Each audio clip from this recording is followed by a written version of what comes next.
هلو د کوم ځای نه؟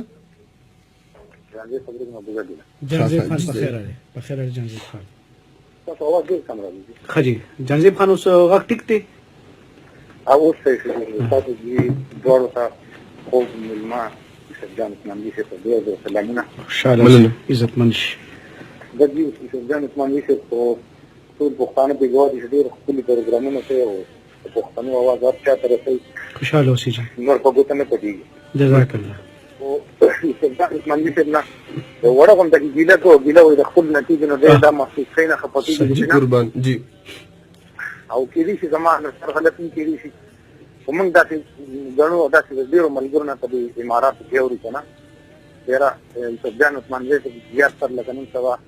حکومتونه خو ډېر لاړ اورالي ځان په خیبر پختونخوا کې هو کوم کارونه تحریک انصاف ولا شروع کړی نو لکه عوامو لپاره خدي صحیح دی نو دی لکه د ویز زیات مخالفت ونته کې کینو خلک پرې ډېر زیات ګلمن دي تاسو کو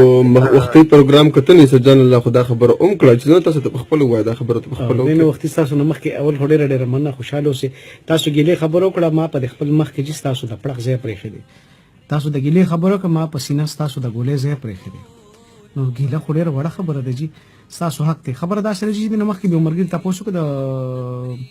د موجوده د پی ټی آی د حکومت په کې پی کې کې نو ما وي سیزونه ډېر څه راخون کړي ورکه دی یو موقع سیزونه چې دنه بهتره اړه روان دي سیزونه دي او سیزونه کې دا گنجائش ته خدای د امتصاصي چې راچا به مخالفت کو مونږ چې وسړې د خېګړ سوک لري نو دله د موقع ورکول پکار دي کدا چې حکومتونه راځي چې هغه د ولس ژوند بدلی نو خبره ده خو زه اوس هم دا تکل کوم چې په هسپتال کې دوی مفت شي خو نشته زه خپشم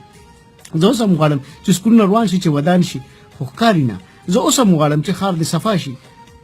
زه اوس هم غواړم چې ادارې د کرپشن ختم شي چې وینه خپکیږم چې کم ځکه اړې غړې وي او حکومت خپل کار نه کوي سوجان به کوشش کوي چې خلکو ته وي موجوده حکومت ته په ګوته کې چې دا شی کمې دا ټیک کې دا چا بیجای مخالفت نه کو خو دې دوی له وس طاقت ورکي چې دا پښتانه د کامیابی په لور بوزي زه دعا کوم چې خدای دې کامیاب کړي دا زما